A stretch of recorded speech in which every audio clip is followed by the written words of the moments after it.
My name is Lena. I am 34 years old, and I live in a small American town where everyone knows everyone else's business. My 7-year-old daughter stood in the doorway. It was the day after Christmas. The snow was still falling outside, but inside my house everything went cold. She had a heavy black trash bag slung over her small shoulder. She looked so small, so broken. She didn't say hello. She just looked at me with eyes that seemed too old for her face. Then she dropped the bag. She slowly lifted her shirt. "Grandma said I'm too fat for pretty dresses," she whispered. I stopped breathing. There were purple bruises on her ribs. There were red stripes that looked like they came from a belt. There were distinct handprints on her soft skin. I didn't scream. I didn't cry. I didn't ask her a single question right then. My mind went completely quiet. It was a scary kind of quiet. I walked over to her, knelt down, and kissed her forehead gently. I told her to go to her room and play with her toys. Then I stood up and walked to the kitchen counter. I picked up my car keys. I wasn't just a mother anymore. I was a soldier. And I was going to war. But before I tell you how everything flipped, like and subscribe, drop a comment. Where are you watching from? My name is Lena. I am 34 years old. I sat in my car in the driveway for a moment before starting the engine. My hands were shaking, not from fear, from rage. I looked at the house I had shared with my husband, David, for 8 years. It was a nice house, a quiet house. But inside, my daughter was hurting, and I had let it happen. I closed my eyes and let the memories flood back. I needed to remember. I needed to see the pattern I had ignored for so long. It didn't start with bruises. It started with words. It started with smiles that didn't reach the eyes. When I first met David's mother, Barbara, I thought she was perfect. She had a spotless house. She baked fresh bread. She dressed in ironed clothes even on Tuesdays. She looked at me up and down and smiled. "You're a bit sturdy, aren't you, Lena?" she had said. I laughed it off. I thought she was just being old-fashioned. I didn't know sturdy was her polite word for fat. I didn't know that in Barbara's world, appearance was the only religion that mattered. Then I married David. David was quiet. He was used to her. He told me, "That's just how mom is. She doesn't mean anything by it." I believed him. That was my first mistake. When I got pregnant with Mia, Barbara didn't knit booties or buy blankets. She bought me a book on post-pregnancy weight loss. She gave it to me at my baby shower, in front of everyone. "We want you to bounce back, dear," she said, "for David." The room went quiet, but nobody said anything. I just smiled and put the book on the table. I wanted to be a good daughter-in-law. I wanted peace. Then Mia was born. She was perfect. She was round and soft and happy. But Barbara didn't see a baby. She saw a project. I remember when Mia was 3, we were at Barbara's house for Sunday dinner. Mia reached for a second dinner roll. Barbara moved the basket away, just a few inches, just out of Mia's reach. "She's had enough, Lena," Barbara said to me. "We don't want her to get heavy. Habits start young." "She's 3, Barbara," I said. "She's growing." "She's heavy," Barbara corrected. "She needs discipline." David kept eating his roast beef. He didn't look up. That was the pattern for 7 years. "That dress is too tight on her. Maybe she should skip dessert." "Are you sure she needs that juice?" "Water is better for her complexion." It was constant. It was like a slow drip of water on a stone. After a while, you stop noticing the drip. You just get used to the wetness. I got used to the criticism. I started to make excuses. "She just wants Mia to be healthy," I told myself. "She loves her, she's just strict." I was a coward. I see that now. I traded my daughter's confidence for a quiet Sunday dinner. Mia started to change. By the time she was 5, she stopped asking for seconds. By 6, she started asking me if her stomach was too big. "Am I fat, Mommy?" she asked me once in the bath. "No, baby," I told her. "You are perfect. You are strong." "Grandma says strong girls don't wiggle when they walk," she said. My heart broke then. But I still didn't stop the visits. I still let them happen. Then came this Christmas. David and I had to work. It was a busy season for both of us. Barbara offered to take Mia for the week. "I'll take her to the city," Barbara said. "We'll see the lights. We'll buy her a nice Christmas dress. It will be our special time." I hesitated. I remember standing in the kitchen, holding the phone. I felt a knot in my stomach, a warning. "It will be good for them to bond," David said. "Mom really wants to spoil her." So I packed Mia's bag. I packed her favorite jeans. I packed her sketchbook. I hugged her tight. "Be good for Grandma," I said. "I will, Mommy," Mia said. She looked nervous. I sent my lamb into the wolf's den. Now, 7 years of concern had turned into bruises. 7 years of discipline had turned into a belt. The mask had finally fallen off. Barbara wasn't strict. She was cruel, and she had hurt my child because she thought I was too weak to do anything about it. She thought I was just sturdy Lena, the quiet wife, the pushover. I opened my eyes. I looked at my hands on the steering wheel. They weren't shaking anymore. I started the car. I wasn't going to call David. I wasn't going to call the police. Not yet. First, I had to see her. I had to look her in the eye. The drive to Barbara's house took 40 minutes. It was a gray highway, surrounded by dead winter trees. I drove the speed limit exactly. I didn't rush. I needed to be calm. I needed to be ice. I turned off the radio. I didn't want noise. I replayed the image of Mia's back in my mind. The purple marks, the handprint on her arm. Someone had grabbed her hard enough to leave a mark. A 7-year-old girl, my little girl. I pulled into Barbara's driveway. Her house was like her, imposing, brick perfect. The lawn was manicured even in winter. The windows were sparkling clean. It looked like a picture from a magazine, a house where bad things didn't happen. I got out of the car. I didn't slam the door. I walked up the path. I didn't stomp. I rang the doorbell. I waited. I heard footsteps. The lock clicked. The door opened. Barbara stood there. She was wearing a cream-colored sweater and dark slacks. Her hair was sprayed into a perfect helmet of gold and gray. She saw me, and her smile turned on automatically. It was a reflex. "Lena," she said, "I didn't know you were coming. Did Mia forget something?" She looked behind me, checking for David. She saw I was alone. Her smile faltered just a tiny bit. I didn't say hello. I didn't smile back. I just looked at her. I looked at her hands. They were manicured, red polish, rings on her fingers. Those hands had hit my daughter. "Lena," she asked, "is everything all right?" I stepped forward. She had to step back to let me in. I walked into her foyer. It smelled like lavender and bleach. It smelled clean. "Where is David?" she asked, her voice getting a little higher. "At work," I said. My voice surprised me. It was low, steady. It didn't sound like me. I walked past her into the living room. Everything was in its place. The expensive vases, the white carpet, the family photos on the mantel. There was a picture of David. There was a picture of Barbara. There were no pictures of me. There was one picture of Mia, but it was from when she was a baby, before she got heavy. I turned to face her. Barbara was standing by the door, looking nervous. She knew. Deep down, she knew something was wrong. She was waiting for me to scream. She was waiting for the drama. She was ready to call me hysterical. She was ready to tell David I was crazy. But I didn't scream. I walked the perimeter of the room. I touched the back of her expensive sofa. "You have a lovely home, Barbara," I said. She blinked. She was confused. "Thank you, Lena. Why are you here?" I stopped walking. I looked her dead in the eyes. I let the silence hang there. 5 seconds, 10 seconds. She started to fidget. She smoothed her sweater. She touched her hair. "Mia came home," I said. "Yes," Barbara said quickly. "We had a lovely time." She was a bit difficult about her food, but we managed. "She lifted her shirt," I said. Barbara went still. Her mouth opened slightly, then closed. Her face went pale beneath her makeup. I don't know what she told you," Barbara stammered. "She fell. She's clumsy, Lena. You know she's clumsy because of her weight." She was lying. She was lying to my face, using the same old insult. I walked toward her. She flinched. She thought I was going to hit her. I stopped right in front of her. I was taller than her. I was sturdy, remember? I loomed over her. Then I did the last thing she expected. I opened my arms and hugged her. I felt her body stiffen. She was like a board. She didn't hug me back. I held her tight. I felt her heart hammering in her chest. She was terrified. I leaned close to her ear. I smelled her expensive perfume. It made me sick. "Thank you for loving my daughter," I whispered. I said it with zero emotion. It sounded like a curse.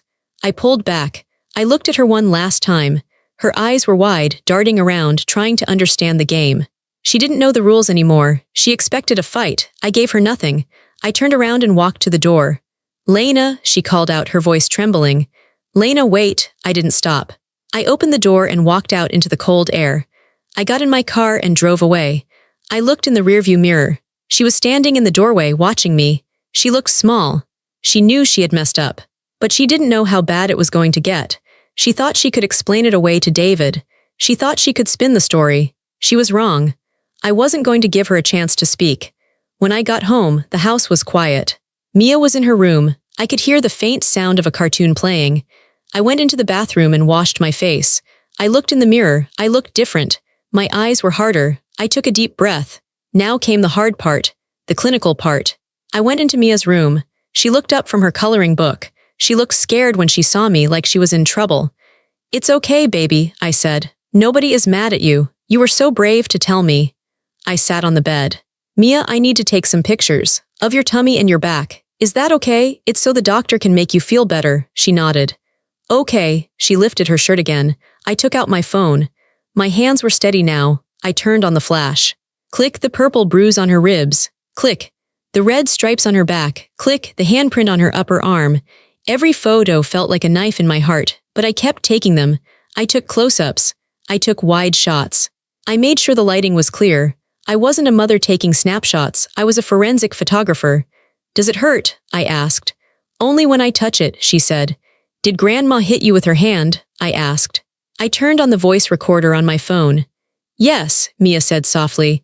"She said I was stealing bread. She squeezed my arm hard, then she got the belt from Grandpa's closet. The belt, the brown one. She said I had to learn not to be a glutton." I felt bile rise in my throat. I swallowed it down. "Okay, baby, you did good." I saved the recording. Next, I packed a bag. "Come on, Mia. We're going to see Dr. Evans." Dr. Evans had been Mia's pediatrician since she was a baby. He was a kind man with white hair. When he saw the bruises, his face went dark. "Who did this, Lena?" he asked. His voice was serious. "My mother-in-law," I said. "I need it documented, everything. Size, color, estimated time of impact. I need a full report." He nodded. He understood. He called in a nurse. They measured the bruises. They wrote everything down. "This is abuse, Lena," he said. "I have to report this." "I know," I said. "Do what you have to do, but give me a copy of everything." When we left the office, I had a thick envelope, medical records. An official doctor's statement citing non-accidental trauma. But I wasn't done. I went home and put Mia to bed. She was exhausted. Then I sat at the kitchen table. I opened my laptop. I logged into our phone account. I downloaded the call logs. I printed out 7 years of emails from Barbara. I highlighted every passive-aggressive comment. Subject, diet tips for Mia. Subject, cute clothes in bigger sizes.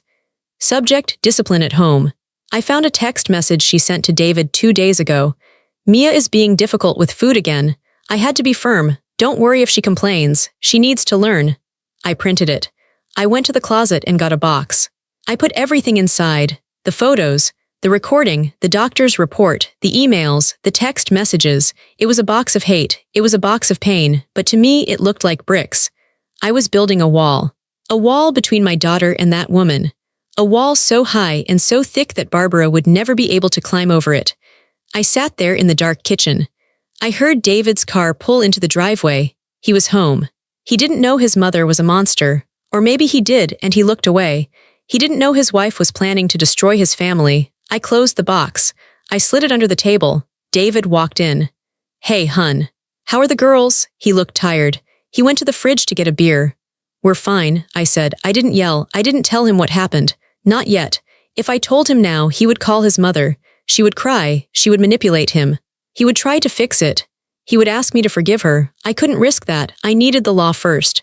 "Good," he said. He kissed the top of my head. "Glad you guys are back." He had no idea that his life was about to explode. The next morning, I waited until David left for work. I called in sick. I kept Mia home from school. I didn't want her out of my sight. I opened the phone book. I didn't want a nice lawyer. I didn't want a family friend. I wanted a shark. I found a name. Richard Henderson. His ad said, "Aggressive family law. We protect your rights." I made an appointment for 11 a.m. I dropped Mia off at my sister's house. My sister, Sarah, was the only one I told.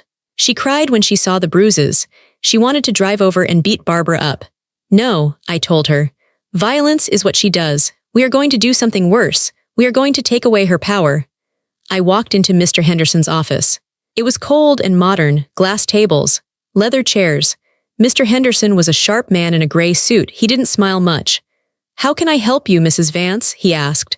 I didn't waste time with a sob story. I didn't cry. I placed the box on his desk. "My mother-in-law beat my 7-year-old daughter with a belt," I said. Mr. Henderson stopped writing. He looked at the box. "I have photos," I continued. "I have a recording of the child's confession. I have a medical report from Dr. Evans confirming non-accidental trauma. I have text messages from her admitting to being firm." I opened the box. and laid the photos out on his glass desk. The purple bruises looked even darker against the shiny surface. Mr. Henderson picked up a photo. He adjusted his glasses. He looked at the doctor's note. "This is severe," he said. "Have you contacted the police?" "Not yet," I said.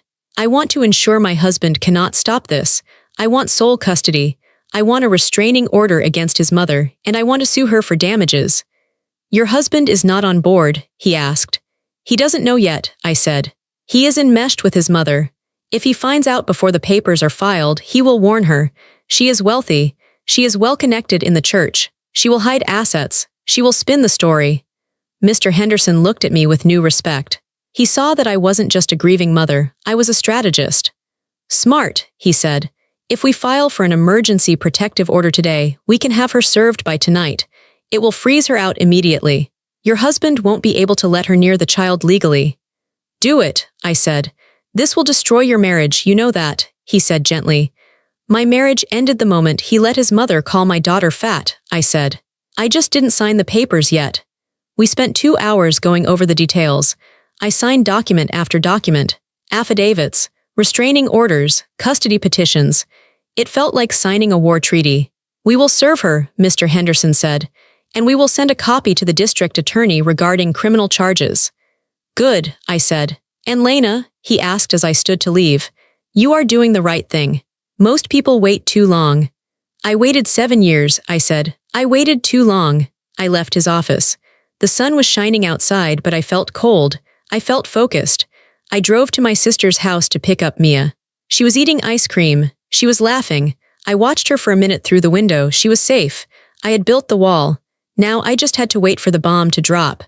That night, David came home early. He was whistling. "Mom called," he said. "She sounded weird. She asked if you were okay. She said you acted strange yesterday." I was cutting carrots at the counter. "Chop, chop, chop. Did she?" I asked. "Yeah, she wants us to come for New Year's Eve. Just to smooth things over." I put the knife down. I looked at my husband. He was a weak man, a man who wanted everyone to be happy, even if it meant his daughter suffered. "We won't be going to New Year's," I said. "Come on, Lena. Don't be like that. She's getting old. She just wants to see Mia." "Mia is not going back there, David," I said. "You're being dramatic," he said. He rolled his eyes. "It's just one dinner." I didn't fight him. I didn't show him the photos. Not yet. "We'll see," I said. I knew that in about 3 hours, a process server was going to knock on Barbara's heavy oak door. He was going to hand her a stack of papers. And at the same time, a courier was going to drop off a copy for David. I checked the clock on the microwave. 6:30 p.m. The countdown had begun. I went back to chopping carrots. Chop, chop, chop. The silence in the kitchen was heavy. It was the calm before the storm. And I was the one who summoned the thunder. The morning of the first Sunday of the new year was cold. It was the kind of cold that hurts your face when you step outside. The sky was a flat, angry gray. It looked like it wanted to snow again, but the air was too dry. Inside my house, my safe house, where I was staying with my sister, it was warm. But inside my chest, I felt a block of ice. I woke up at 5 a.m. I couldn't sleep. I lay in the guest bed, staring at the ceiling. I listened to the sound of the heating vents turning on and off. I thought about what I was about to do. Most people think that standing up for yourself feels good. They think it feels like a superhero movie. It doesn't. It feels like you are about to throw up. It feels like you are standing on the edge of a cliff and you have to jump, but you don't know if the parachute will open. I got out of bed and walked to the room where Mia was sleeping. She was curled up in a ball under a pink blanket. Her breathing was soft and steady. I watched her for a long time. I needed to see her. I needed to remember why I was doing this. I looked at the curve of her cheek. I thought about the bruises hidden under her pajamas. The bruises that were fading now, turning from purple to a sickly yellow-green. But they were still there. And the memory of them would be there forever. I went to the bathroom and showered. I scrubbed my skin hard. I wanted to be clean. I washed my hair. I brushed my teeth until my gums hurt. I was preparing myself. It felt like I was putting on armor. I didn't put on a dress. Barbara always wanted me to wear dresses to church. "Pastels, Lena," she would say. "Wear something soft. It makes you look friendlier." Today, I didn't want to look friendly. I wore black trousers. I wore a gray turtleneck sweater. I wore heavy boots. I pulled my hair back into a tight ponytail. I looked in the mirror. I looked tired. There were dark circles under my eyes, but I also looked hard. I looked like a stone. I left Mia with my sister, Sarah. Sarah was drinking coffee in the kitchen. She looked worried. "You don't have to do this, Lena," she said. "The lawyers are handling it. You don't have to go there." "The lawyers handle the law," I said. I poured myself a cup of black coffee. My hand was steady. "Barbara doesn't care about the law. She thinks she is above the law. She cares about the church. That is her house. That is where she keeps her power. I have to take it from her there." Sarah nodded. She didn't argue. She knew I was right. I drove to the church alone. The drive took 20 minutes. Every mile felt long. I passed the park where Barbara used to take Mia and criticize her for not running fast enough. I passed the ice cream shop where Barbara would buy a cone for herself, but tell Mia that fruit is nature's candy. The memories were everywhere in this town. It was a small town. Barbara was a big fish in this small pond. She knew everyone. She was the matriarch, and I was just the girl who was lucky to marry her son. That's what people thought. Lena got lucky. Lena should be grateful. I pulled into the church parking lot. It was packed. It was the New Beginnings service. Everyone came to this one. It was a tradition. I saw the cars. The Lexuses, the BMWs, the clean SUVs. It was a wealthy congregation. Appearance mattered here. If your car was dirty, people noticed. If your children were loud, people noticed. I drove my old sedan. I parked in the back, far away from the front entrance. I sat in the car for 10 minutes. I watched the people walking in. Families holding hands, husbands and wives smiling. I saw Barbara's car. It was parked in the front row, in a spot reserved for church elders. It was a silver Lexus, shining even under the gray sky. It looked aggressive. It looked like it owned the pavement. I took a deep breath. I grabbed my bag. Inside was my laptop. It felt heavy. It felt like a weapon. I walked up the stone steps of the church. The First Baptist Church was a beautiful building. It had tall white columns and huge oak doors. It looked like a fortress. An usher named Mr. Henderson, no relation to my lawyer, was standing at the door. He was a nice old man. He usually gave me a bulletin and a mint. "Good morning, Lena," he said. He smiled, then he looked behind me. "Where is David and little Mia?" He didn't know. Nobody knew yet. "They aren't coming today," I said. My voice sounded strange to my own ears. It was too calm. "Oh," he said. "Well, Happy New Year, new beginnings, right?" "Right," I said. I walked into the sanctuary. The smell hit me first. It smelled of old paper, floor wax, and expensive perfume. It was the smell of Sunday morning. It was a smell that used to make me feel safe, but now it made my stomach turn. The room was full. There were hundreds of people. The choir was already singing softly. The organ was humming. The light came through the stained glass windows, painting the floor in red and blue. I didn't walk to our usual pew. We usually sat in the third row, right behind Barbara. That was the rule. The family sits together. The family shows a united front. Today I walked to the back. I sat in the very last pew in the shadows. I wanted to see everything. I scanned the front of the room. I found her immediately. Barbara. She was sitting in the front row, right side, her spot. She was wearing a navy blue suit with a pearl brooch on the lapel. Her hair was done perfectly, stiff, blonde, high. She was sitting with her back straight, her chin up. She looked like a queen on her throne. Next to her, the seat was empty. That was David's seat. She looked lonely, but she also looked defiant. She knew David wasn't coming. She knew I had left. She knew the police had been called. But she was here anyway. She was betting that I would stay home and cry. She was betting that I would hide my shame. She thought she had won. She thought she could just wait for the storm to blow over. She thought she could tell people, "Oh, Lena is having a breakdown," and everyone would believe her. I watched the back of her head. I hated her. It wasn't a hot, fiery hate anymore. It was a cold, absolute hate. It was the kind of hate that makes you very, very focused. The service started. Reverend Miller walked up to the pulpit. He was a good man, I think, but he was weak. He liked Barbara's donations. He liked that she organized the bake sales. He didn't want to see the darkness in her. "Welcome," he said. "Today is a day of truth, a day of new starts." I almost laughed out loud. Truth. We stood up to sing, Amazing Grace. I watched Barbara sing. I saw her mouth moving. She knew every word. She sang loudly.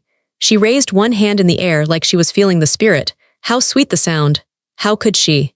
How could she stand there and sing about grace when she had beaten a child less than 2 weeks ago? How could she praise God with the same hands that left bruises on my daughter's ribs? It was a performance. It was all a show. Her whole life was a show. The clean house, the polite smiles, the charity work, it was all a mask to hide the cruelty underneath. I sat down when the song ended. My heart was starting to beat faster now. Thump, thump, thump. The sermon seemed to go on forever. I didn't hear a word of it. I was rehearsing in my head. I was checking the laptop in my bag. Was the battery charged? Yes. Was the file ready? Yes. Finally, the Reverend closed his Bible. Now, he said, as is our tradition on the first Sunday of the year, we will open the floor for testimonies. If anyone has a word from the Lord or a story of gratitude, please come forward. This was it. Usually, the same three people stood up. Old Mrs. Gable talked about her cats. Mr. Turner talked about his health, and Barbara always stood up to talk about the success of her committee. She loved the microphone. I waited. Mr. Turner stood up. He talked for 5 minutes about his hip surgery. Everyone nodded politely. Then, silence. The Reverend looked around. Anyone else? I saw Barbara shift in her seat. She was preparing to stand. She was smoothing her skirt. She was going to go up there and talk about how hard her year had been. She was going to spin the narrative. No, I stood up. My legs felt heavy like lead, but I stood. I have a testimony, I said. I didn't shout, but my voice carried. The acoustics in the church were good. Heads turned. It started in the back rows and moved forward like a wave. People twisted in their seats. They saw me. Lena, the quiet daughter-in-law. The one who usually sat in the third row and never said a word. I saw the whispers start. I saw the confusion. Barbara froze. I saw her shoulders stiffen. She didn't turn around. She knew. She recognized my voice. Come forward, Lena, the Reverend said. He looked surprised but welcoming. I stepped out of the pew. I walked into the center aisle. It was a long walk. The aisle was red carpet. It felt like walking to the gallows, or maybe walking to a coronation. I focused on the pulpit. I didn't look at the faces of the people I passed. I could feel their eyes on me. I could feel their judgment. Why is she wearing those boots? Why does she look so angry? Where is David? I kept walking. I passed the third row. I passed the second row. I reached the front row. I stopped for just a second. I looked down at Barbara. She was staring straight ahead at the cross on the wall. Her face was pale. A muscle in her jaw was jumping. She was terrified. She was praying that I would just say something nice and sit down. She was praying that I was still the weak, sturdy girl she could control. I walked up the 3 wooden steps to the stage. I stood behind the pulpit. It was large and wooden. I felt small behind it. But then I gripped the sides of it with my hands. The wood felt cool and solid. I looked out at the congregation. 300 faces, neighbors, friends, strangers. They were all waiting. I took the laptop out of my bag. I placed it on the pulpit. The Reverend looked at the laptop. He looked confused. Lena, he whispered. It's okay, Reverend, I said.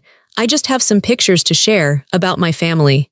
He nodded and stepped back. He thought I was going to show holiday photos. He thought I was going to show pictures of Mia opening presents. I found the HDMI cable. It was sitting right there, used for the song lyrics. I plugged it in. The huge white screen behind me flickered. It turned blue. I took a breath. I looked at Barbara one last time. She had turned her head slightly. She was looking at me out of the corner of her eye. Her eyes were pleading. Don't, she seemed to say. Please don't. I didn't blink. We talk a lot about truth in this church, I said into the microphone. My voice was steady. It was the voice of a mother. And we talk a lot about protecting the innocent. I paused. I want to show you what truth looks like. And then I pressed the button. The first image appeared on the screen. It was enormous. It was 10 feet high and 12 feet wide. It was the photo of Mia's back. Because the screen was so big, you could see every detail. You could see the texture of her skin. You could see the tiny hairs on her neck. And you could see, with terrifying clarity, the red, raised welts that crisscrossed her small back. The stripes were angry. They were swollen. The skin around them was purple and yellow. It looked like a roadmap of pain. The sound in the room was instant. It wasn't a scream. It was a suck of air. 300 people gasped at the exact same time. It sounded like a sudden wind rushing through the sanctuary. Whoosh. Then silence. A heavy, suffocating silence. Oh my God, a man in the second row whispered. It was loud enough to hear. I didn't look at the screen. I looked at the people. I saw their faces change. I saw confusion turn to horror. I saw hands fly up to cover mouths. I saw eyes go wide. This is my daughter, I said into the microphone. My voice was cold. I wasn't crying. I was past crying. She is 7 years old. I hit the arrow key on my laptop. The next image appeared. It was the close-up of her arm. The handprint. It was undeniable. You could see the thumb. You could see the 4 fingers. It was a bruise left by a hand that had squeezed with enough force to burst blood vessels. It was a grab, a violent, controlling grab. "This is a handprint," I said. "It belongs to an adult woman." I looked down at the front row. Barbara was trying to stand up. Her legs were shaking so bad she couldn't get her balance. She grabbed the back of the pew in front of her. Her face was gray. She looked like she was having a heart attack.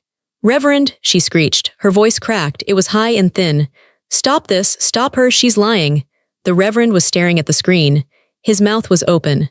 He looked from the giant image of the bruised arm to Barbara's perfectly manicured hands gripping the pew. He connected the dots.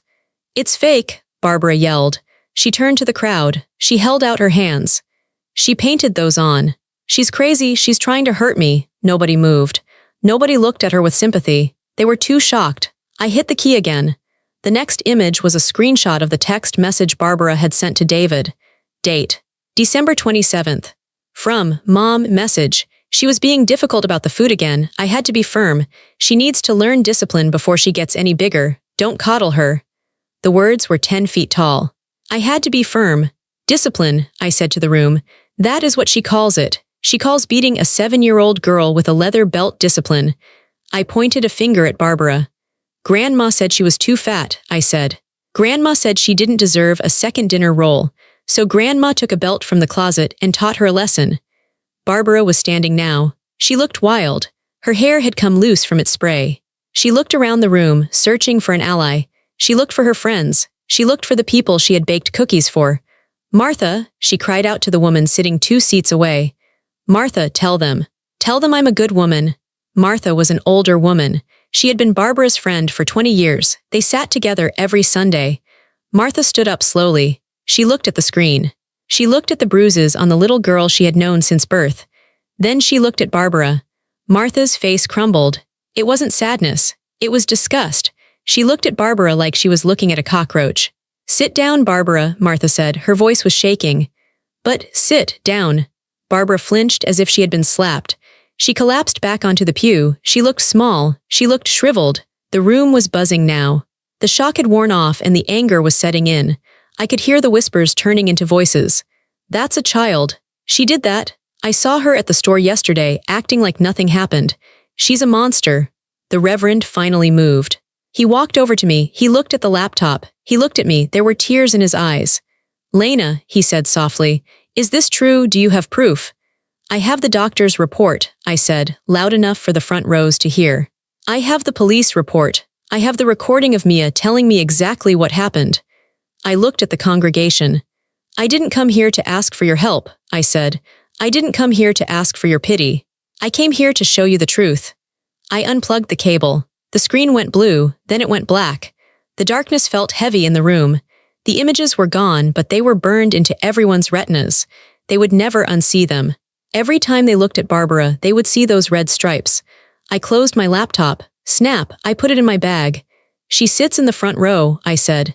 She leads your charity. She judges your children. She tells you how to live.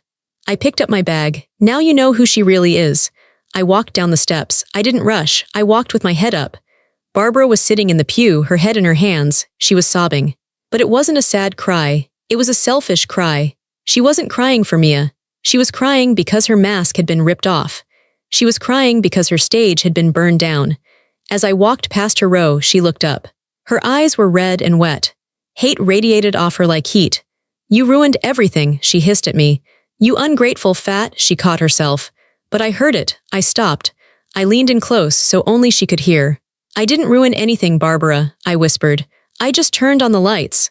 I straightened up. I kept walking. The congregation parted for me like the Red Sea. People pulled their feet back to let me pass. They looked at me with a mixture of fear and respect. I walked all the way to the back doors. I pushed them open. The cold air hit my face again. It felt amazing.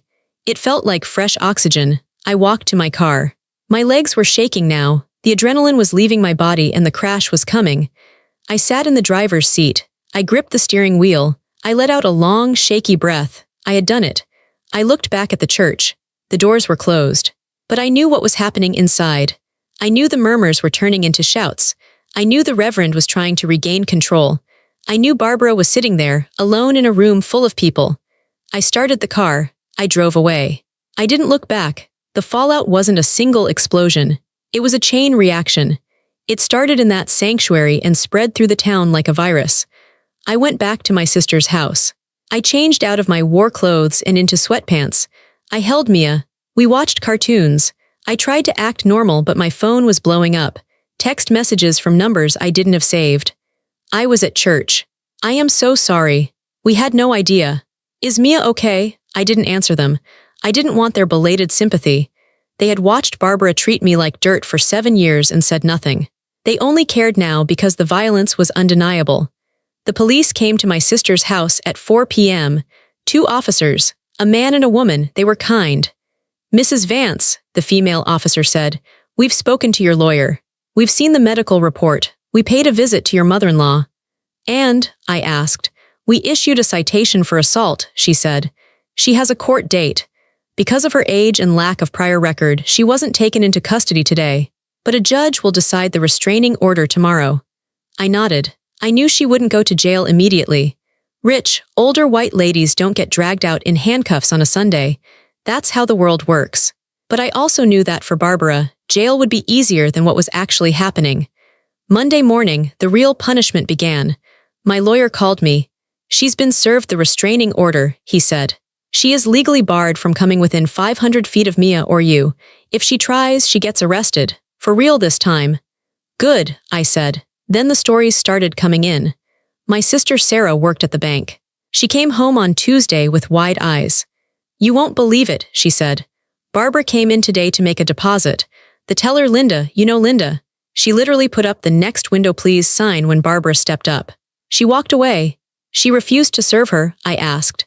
"She refused to look at her," Sarah said. "The manager had to come over. Barbara was turning purple. She tried to complain and the manager just said, 'We'll handle your transaction, Mrs. Vance, but please keep your voice down.' He treated her like a nuisance. Like a crazy person," I smiled. It was a small, grim smile. On Wednesday, I heard about the grocery store. Barbara had gone to the high-end market she loved. She filled her cart. But as she walked down the aisles, people moved. It wasn't subtle, it was the parting of the waters. Women she had known for decades turned their backs to inspect cans of soup. Nobody said hello. Nobody asked about her garden. The silence was loud. It was a shunning. In a small town, a shunning is a death sentence. Then came David. He had been staying at a hotel. He had been blowing up my phone, leaving voicemail after voicemail. Some were angry, some were crying. I finally agreed to meet him at a coffee shop on Thursday. Neutral ground. When he walked in, he looked terrible. He hadn't shaved. His eyes were red. He looked like a man who had been sleepwalking and just woke up in the middle of a highway. He sat down across from me. He didn't order coffee. "You didn't have to do that," he said. His voice was hoarse. "At the church, you didn't have to humiliate her like that." "Yes, I did," I said. I crossed my arms. "She humiliated your daughter. She beat her. She made her feel small and ugly. I just showed people what she did." She's not doing well," David said. He looked down at the table. "She's sitting in the dark, Lena. She says everyone hates her. The garden club kicked her out. The charity board asked for her resignation. She has nothing." "She has her house," I said. "She has her money. She has her health. She has more than Mia had when she was crying in that guest room." David rubbed his face. "I didn't know," he whispered. "I swear, Lena, I didn't know she was hitting her." "You knew she was mean," I said. "You knew she starved her. You knew she bullied her. You let it happen because it was easier than fighting your mother." He didn't argue. He knew it was true. "I filed for divorce, David," I said. He looked up, tears in his eyes. "Lena, please, we can fix this. We can move, we can go to counseling." "No," I said. "You chose your side. For 7 years, you chose her. You don't get to choose me now just because everyone hates her." I stood up. "You can see Mia on weekends," I said. "Supervised, but my job is to protect her. And that means protecting her from your family. And that includes you until you grow a spine." I walked out of the coffee shop. I felt a strange lightness in my chest. I had lost my husband. I had lost my family. I was a single mother with a battered car and a rented room, but I felt powerful. Barbara was in her mansion, surrounded by expensive furniture, completely alone. Her phone wasn't ringing. Her mailbox was empty except for the hate mail. Her reputation, which she valued more than her own soul, was ash. She wasn't arrested. She was erased. She was a ghost haunting her own life. And I was the one who had exorcised her. 3 weeks later, the legal dust began to settle. The divorce was moving forward. David didn't fight me. He was too broken to fight. He gave me full custody. He agreed to the restraining order against his mother. He was trying to salvage some relationship with Mia, but he knew he was on thin ice. Then I got the call. It was Mr. Henderson, my lawyer. Barbara's legal team reached out, he said. They want to offer a plea deal on the assault charge. She pleads no contest. She gets probation, mandatory therapy, and a permanent restraining order. No jail time. I expected that, I said. There's one more thing, he said. She wants to meet. She wants to deliver a personal apology. Her lawyer thinks it will help with the judge's sentencing if she shows remorse. She doesn't have remorse, I said.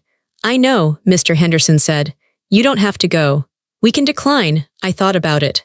I looked out the window at the snow melting on the lawn. I didn't have to go. I could just sign the papers and never see her face again. That would be the safe choice. But I realized I wasn't afraid of her anymore, and I wanted her to know that. I wanted to look her in the eye one last time, not as a victim, but as the victor. I'll go, I said. We met at her lawyer's office downtown. It was a fancy building with marble floors. I walked into the conference room. It smelled like lemon polish and anxiety. Barbara was sitting at the far end of a long mahogany table. I stopped in the doorway. The woman sitting there wasn't the Barbara I knew. The Barbara I knew was formidable. She was tall, stiff, impeccable. This woman was shrunken. She was wearing a gray cardigan that looked too big for her shoulders. Her hair, usually dyed a vibrant gold, was showing roots of steel gray. It looked dull. Her face was gaunt. Without makeup, her skin looked like crumpled paper. She looked 80 years old. She looked frail. When I walked in, she flinched, physically jumped in her chair. She looked at me with eyes that were wide and wet. Fear, pure fear. I sat down opposite her. The table was 10 feet long, but it felt like inches. Mr. Henderson sat next to me. Her lawyer, a tired-looking man, sat next to her. Mrs. Vance, her lawyer said gently, Barbara has something she would like to say. Barbara cleared her throat. Her hands were on the table, clasping and unclasping. They were shaking violently. Lena, she whispered. Her voice was cracked. I stared at her. I kept my face blank. I was a mirror reflecting her own shame back at her. She took a shaky breath. Tears spilled out of her eyes. I am so sorry. I didn't say anything. I didn't mean to hurt her, she sobbed. I swear, I wanted her to be perfect, like David was. I wanted her to fit in. I was worried about her future. I didn't mean to leave marks. I love her. She looked up at me, waiting for me to soften, waiting for me to say, it's okay, I understand. She was using her old manipulation. The I was only trying to help defense. It was an accident, she whispered. I just lost my temper. I'm an old woman. I made a mistake. I leaned forward. I put my elbows on the table. Stop, I said. The word hung in the air like a gunshot. Don't lie to me, Barbara, I said. My voice was low and steady. You didn't lose your temper, she blinked, confused. Losing your temper is shouting, I said. Losing your temper is slamming a door. I locked eyes with her. You walked to the closet, I said. You opened the door, you chose a belt, a leather belt. You walked back to the living room. You told a 7-year-old girl to lift her shirt. Barbara looked down at the table. She was trembling. That takes time, I said. That takes planning. You had a minute to stop. You had 2 minutes to stop. You didn't. You struck her. Then you looked at the mark and you struck her again. She stammered. You didn't do it to teach her, I said. You didn't do it because you loved her. I paused. I wanted this to sink in. You did it because you hated her, I said. You hated that she wasn't you. You hated that she was happy. You hated that she ate with joy. You wanted to stomp that joy out of her. Barbara put her face in her hands and wailed. It was a pathetic sound. You meant to break her, I said. You wanted to make her small. You wanted to make her scared. So she would be easy to control, just like you broke David. She looked up, her face wet and blotchy. But you failed, I said. I smiled. It wasn't a nice smile. It was the smile of a wolf who has just killed the hunter. She isn't broken, she is stronger than you, and she is stronger than David. I stood up, I smoothed my shirt. You are going to die alone, Barbara, I said. Her eyes went wide. You will stay in that big, clean house, I said. You will have your money, you will have your antiques, but the phone will never ring. No grandchildren will visit you. No one will bring you soup when you are sick. And when you take your last breath, the room will be empty. Lena, please, she begged. She reached a hand out across the table. I'm her grandmother. I looked at her hand. I didn't touch it. No, I said, you're just a stranger who used to know us. I turned to Mr. Henderson. I'm done. I walked to the door. I heard her sobbing behind me. Lena, wait. I didn't wait. I walked out of the office. I walked down the hall. I pressed the elevator button. I felt lighter than air. The heavy stone I had been carrying for 7 years, the fear of her, the need for her approval was gone. I had left it on that mahogany table. 6 months later, it was the middle of July. The sun was hot and bright. The sky was a perfect, cloudless blue. I sat on the back porch of my new house. It wasn't a mansion. It was a small, 2-bedroom bungalow on the edge of town. The paint on the railing was chipping a little. The screen door squeaked when you opened it. The grass in the backyard was a little too long, and there were dandelions everywhere. To Barbara, this house would be a nightmare. It was messy. It was imperfect. To me, it was a palace. I was drinking a glass of lemonade. The ice clinked against the glass. I watched the sprinkler oscillating in the yard. Ch. Mia was running through the water. She was wearing a bathing suit. It was bright neon pink with ruffles. It was loud. It was tacky. It was wonderful. She was screaming with delight. Mommy, watch this. She ran and threw herself onto the wet grass, sliding on her stomach. She got up covered in mud. Her hair was plastered to her face. She laughed. It was a deep belly laugh. I watched her body. Her legs were sturdy. Her stomach was round and soft. Her arms were strong. There were no bruises. There were no marks, just sun-kissed skin and mud. A year ago, this scene would have been impossible. If Mia had gotten mud on her clothes at Barbara's house, there would have been a lecture. There would have been shame. Mia would have cried and asked if she was bad. Now, she stood up, wiped the mud from her eyes, and jumped back into the water. She was free. David was living in an apartment across town. We were officially divorced. He came to pick Mia up every other Saturday for a few hours. They went to the park. They went to the movies. He was trying. He was a sad man, hollowed out by his mother's influence, but he was trying to learn how to be a person. He had finally cut contact with Barbara, too. It took losing his wife and daughter to make him see the truth, but he finally saw it. Barbara was a ghost story we didn't tell anymore. I heard she rarely left her house. I heard she ordered her groceries online now because she couldn't handle the stairs. I heard her garden was overgrown because the landscaping company fired her as a client. I didn't care. Her fate was her own. I had my own garden to tend. I put my glass down and walked out into the yard. The grass felt cool and prickly under my bare feet. Mommy, Mia yelled, come in, it's freezing. Is it? I asked. Yes, come on. I looked at my clothes. I was wearing shorts and a t-shirt. I wasn't wearing a mother costume. I wasn't trying to be perfect. I ran right into the spray of the sprinkler. The water hit me cold, shocking, wonderful, I gasped. Mia shrieked and grabbed my hand. We danced in the cold water. We spun around in circles until we were dizzy. We fell down into the wet grass, staring up at the blue sky.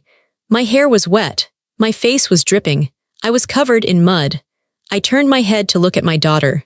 She was lying next to me, breathing hard, a huge smile on her face. She looked at me with eyes that were full of trust. You look funny, Mommy, she said. You look like a mud monster, I said. She giggled and poked my stomach. You're squishy. I am, I said. I am strong and squishy. Me too, she said proudly. I am strong and squishy. My heart swelled so big I thought it might burst. Yes, you are, I said. And you are perfect. She closed her eyes, basking in the sun. I thought about the trash bag she had carried home that Christmas. I thought about the fear. I thought about the woman I used to be, the woman who was afraid to speak, afraid to make a scene. That woman was gone. She died in that church. The woman lying in the grass was new. She was a wall. She was a sword. She was a shield. I had destroyed a monster without throwing a punch. I had burned down a kingdom with a laptop and a microphone. And here in this messy, muddy backyard, I had built something new. I reached out and held Mia's hand. Her hand was small and warm in mine. I squeezed it gently. She squeezed back. I love you, Mommy, she whispered. I love you, Mia, I whispered back. We lay there for a long time, listening to the ch of the sprinkler, letting the sun dry our skin. It was a simple sound. It was a simple feeling. It felt like victory.